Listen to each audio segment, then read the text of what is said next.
दोस्तों, एक मुस्लिम शख्स कुरान जलाने से खफा हो गया और आखिरकार बाइबिल को आग के हवाले करने पहुंच गया। लेकिन ऐसा होता है जिसको सुनने के बाद लोग हैरत में पड़ जाते हैं। प्यारे प्यारे दोस्तों, साथियों, उम्मीद करता हूं कि आप तमामी लोग खैरियत से होंगे। आपने देखा है किस तरह से कुरान शरीफ को आग के हवाले किया जा रहा है। मजहबी इस्लाम को लेकर के गुस्ताखियाँ की जा रही हैं।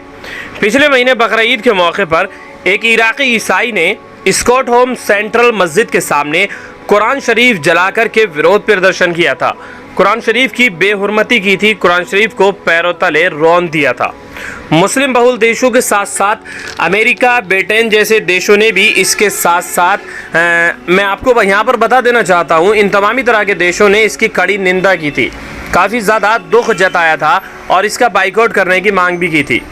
दुनिया भर के मुसलमानों ने इस घटना को लेकर के इतनी ज़्यादा नाराज़गी थी कि एक मुस्लिम शख्स, एक मुस्लिम नौजवान ने स्वीडन सरकार से ईसाई धर्म ग्रंथ और बाइबिल और यहूदी धर्म ग्रंथ तौरात जलाने की अनुमति मांगी थी कि जिस तरह से उसने देखा कुरान जलाया जा रहा है, कुरान के साथ बेहुरमती की जा रही है, तो उसने वहाँ पहुँच कर के मांग कर दी कि मुझे भी यहाँ पर ये किताबें जलानी है, यानी कि बाइबिल जलानी है और मुझे तौरात जलानी है। उसने इसकी जा कर के वहाँ परमिशन ले ली।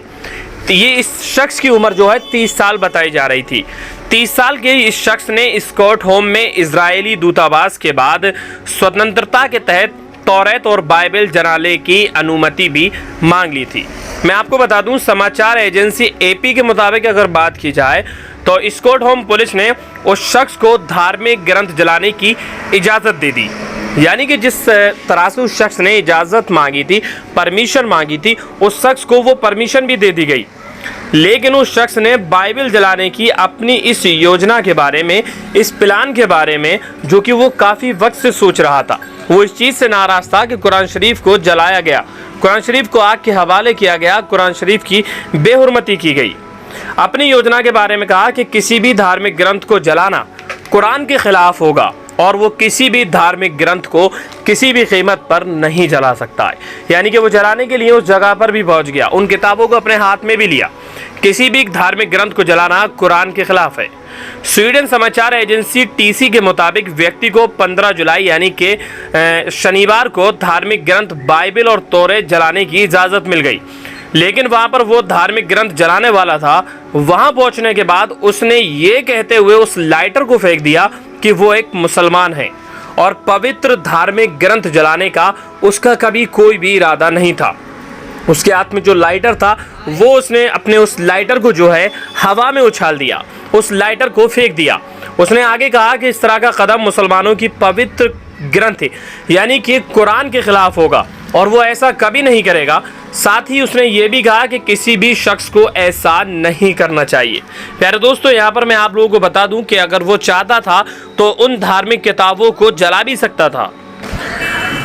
दोस्तों, अब आप ही बताएं कि उस शख्स ने सही किया या गलत किया। आपको बता दें, स्वीडिश पब्लिक ब्रॉडकास्टर एसटीबी के मुताबिक व्यक्ति ने बाइबिल जलाने के लिए जो लाइटर लेकर के आया था उसे फेंक दिया और कहा कि उसे इसकी ज़रूरत नहीं है। मैं एक मुसलमान हूँ और मैं किसी भी तरह की किसी भी धार्मिक किताब को किसी भी कीमत पर नहीं जला सकता। और ये खबर सुनने के बाद लोगों में जो है काफ़ी ज़्यादा खुशी का माहौल है। अब आप बताएं कि अगर कोई मज़हब इस्लाम को नुकसान पहुँचाता है तो ऐसे में यानी कि बदले में हमें और आप तमामी लोगों को क्या करना चाहिए। उस शख्स की इस आदत को देखने के बाद यकीनन लोगों में काफ़ी ज़्यादा खुशी देखने को मिली कि कोई भी कुछ भी कर सकता है, लेकिन मुसलमान कभी भी किसी को नुकसान नहीं पहुंचा सकता। किसी भी कीमत पर मज़हब इस्लाम के मानने वाले लोग जो है किसी भी धर्म को नुकसान नहीं पहुंचा सकते और यहाँ पर इस शख्स ने इस बात को साबित कर दिया है। आपको वीडियो अच्छा लगा हो तो वीडियो को लाइक कीजिए। मिलते हैं आपसे एक और कामयाब वीडियो के साथ, तब तक के लिए अल्लाह हाफिज़। दुआ खैर में याद रखें।